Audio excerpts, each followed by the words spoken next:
Okay, so when you guys graphed it, anyone figure out what the window should be? 50.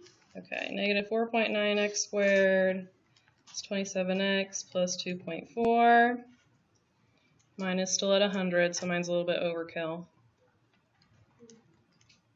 50. Okay, and the way you could figure out that that was how big your table needed to be is because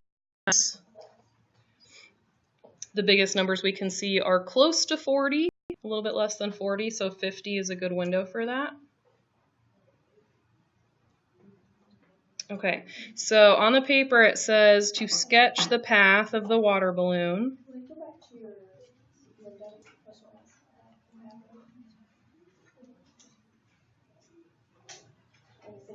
Okay, so it says the water balloon. You guys ready? Okay. The water balloon goes up in the air and then comes down. So this over here is where the water balloon would hit the ground.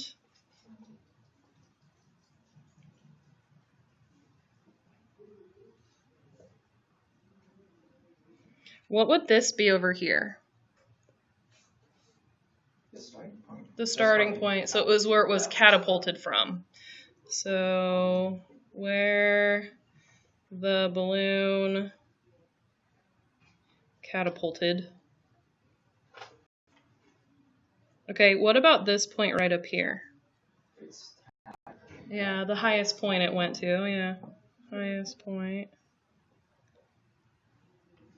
Okay.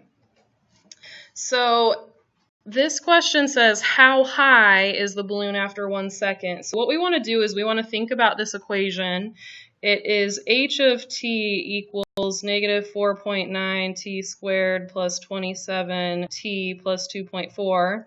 But when we plug it in our calculator, we turn it with x's and y's, right? We put it in terms of x and y. So that means that the y stands for the height. And that means that the x stands for the time.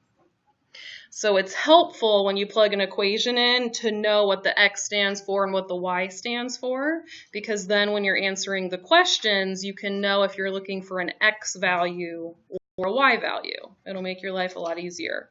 So if they say the question, how high, are they asking for a y value or an x value? That's a y value, okay? If they're saying for how long, that's an x value, that's time. When they say what is the maximum height, is that an x value or y value? That's a y value, that's a height. When they say when will the balloon burst as it hits the ground, what are they asking for? An x value. So it's really easy to kind of go through and figure out if you need an x value or a y value, okay? After that, you have to think about the problem and you have to think, is the problem asking me to find an x-intercept? Is it asking me to find the maximum of the graph? Is it asking me to plug a number in for x? Is it asking me to plug a number in for y? What is it asking me to do, okay? So here it says how high is the balloon, so it's saying what is the y coordinate? When the ball, or after 1 second, and that's a time, so that means they gave us that x equals 1. So how can I use my calculator to get this answer?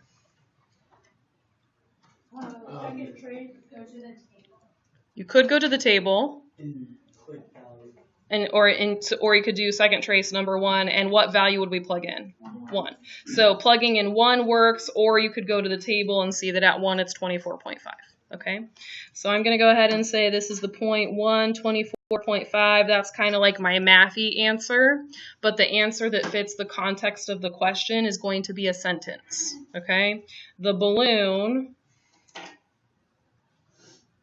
is 24.5, what are the units? Meters high after 1 second.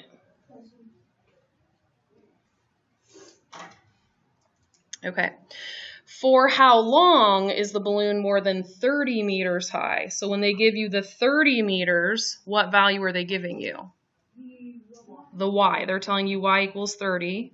Do you guys remember how we plug in a y value? This is a little bit weird. 30 and then intersect. Yeah, so we're going to go in here. We're going to go for y2. We're going to plug 30 in for y2. So we can see that as the balloon is going through the air, it goes up into the air. It hits a height of 30, and then it's over a height of 30 for a while, and then it comes back down to a height of 30. Okay, so what they're asking, they want to know how much time passes while it's doing this little part up here where it's above 30 meters high. So I'm going to do second trace number 5. And to find one intersection, I don't have to move my cursor. I can just press enter, enter, enter. So I'm going to say y equals 30 at x is approximately, what do we see for x? 356. Yeah, 1.356. And then to find the other one, we're going to do second trace, option number 5 again. And this time we actually have to move our cursor over. You don't have to be right on the point, you just have to be close to it. So see, I'm not even right on it, I'm just near it. And then press enter, enter, enter. And then you find the difference. 4.154, yes. And then you would find the difference between those two. And I actually did a bad job. I should have done, anytime we're going to write an answer to 3 decimal places of accuracy, that means that we should write down more than 3 decimal places before we do the problem. So let me go back to the first one and get more decimal places. So it was 0.35584. Okay, so if it started being 30 meters off the ground at 1.35584 seconds and then finished being 30 meters off the ground over here, for us to figure out how long it was that high, we just have to subtract those two values. Okay, so I'm going to do 4.1543641 minus 1.35584. So we'll say the balloon was more than 30 meters high for about 2.799 seconds.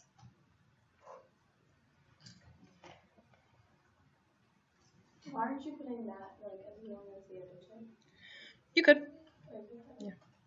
Does it just make it more accurate if you have like a lot of them? So my final answer, typically we want our final answers to be 3 decimal places. That's just like the norm. So if this was intermediate work, I don't want to round in the middle of the problem. I want to round at the end. So since the 2.799 is my end answer, then I'm good. Why is it 9, 9? Because the 9.8 was followed by a 5.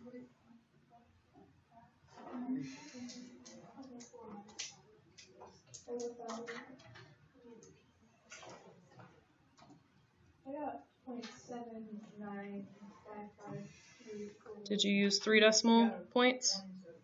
Oh. Okay. All right, now it says, what is the maximum height of the balloon? So what do we want to do to find the maximum height of the balloon? Find the maximum, yeah. So second trace, number 4.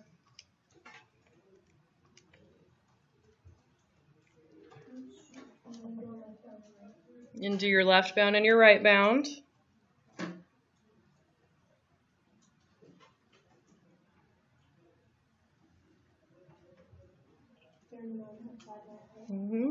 And so I found the point of the maximum. It has an x coordinate and a y coordinate. And which one of those am I using to answer the question?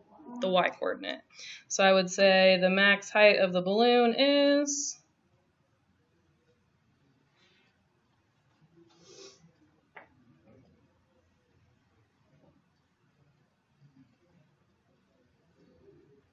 So today you're going to feel a little bit like there's some English going on with your math class because we got sentences for everything. You do math and English? We had to. Really? What math did you have to do? Addition and subtraction. Oh, that's okay. I like it. I'll give them a high five later. Appreciate it. English teachers cannot do that, and it's really fun. Whoa, we're recording. Rude. I'm totally sending it to the entire English department, all like 3 people. I'm gonna send it to all of them. Yeah. That's what I love about the school is if like you're being real dramatic, it's like I told the entire department, all 2 of them, you know? All right, when will the balloon burst as it hits the ground? What are they asking us to find? It will burst at 5 point. Yeah, but what are they looking for? Oh. The x-intercept. So we're doing second trace number 2, and we're looking for our x-intercept.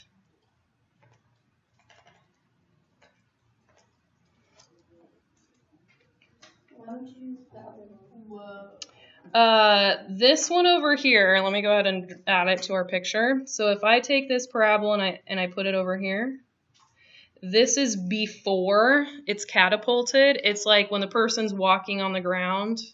And well, it would be kind of like when they load the catapult up. They like take it out of the bucket and they put it in the catapult and they load it up and then it's like off the ground. That would be you finding that, and that'd be weird. That'd be negative time. Yeah. So we're finding over there. That's where it hits the ground, and we get 5.598. And so our sentence is, Daryl. Oh, the balloon will hit the ground after 5.598 seconds. The balloon will hit the ground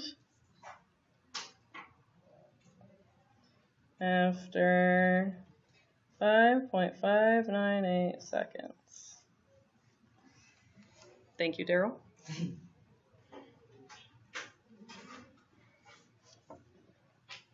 Okay. How did we feel about those types of questions? Yes. Yes. Height is y and then x is. Time.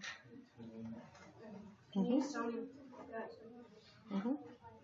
X is what? Time. Okay. And then height is y. Okay. So there are some questions that are similar to this that I'm going to ask you to do. Now you guys are going to work on 12 through 16. 12 through 16. What about 9? 12 through 16. You won't stand up. 12 through 16. Yep. Okay. Are we doing 9 through 11? We're also going to do 26 and 27.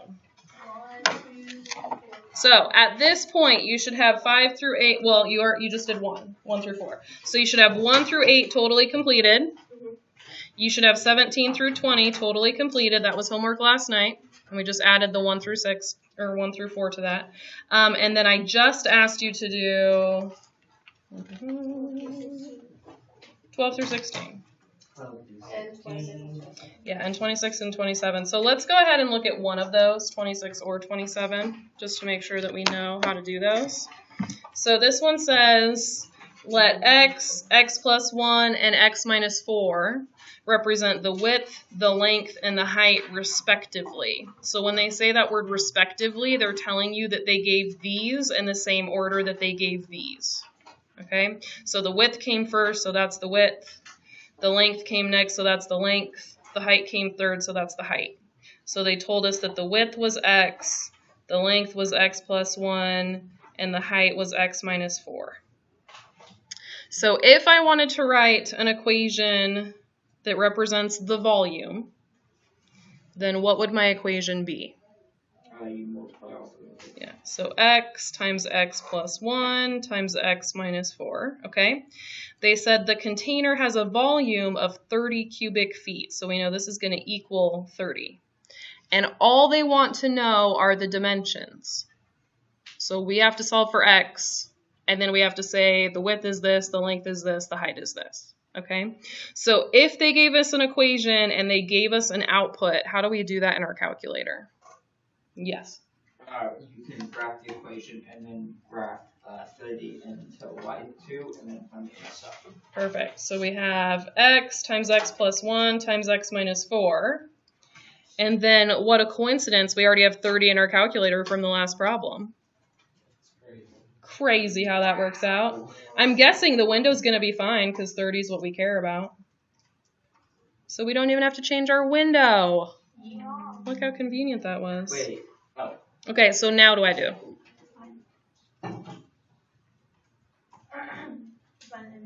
Yep. Second trace, number 5. Enter, enter, enter. x equals 5. Okay? And what do I do with that?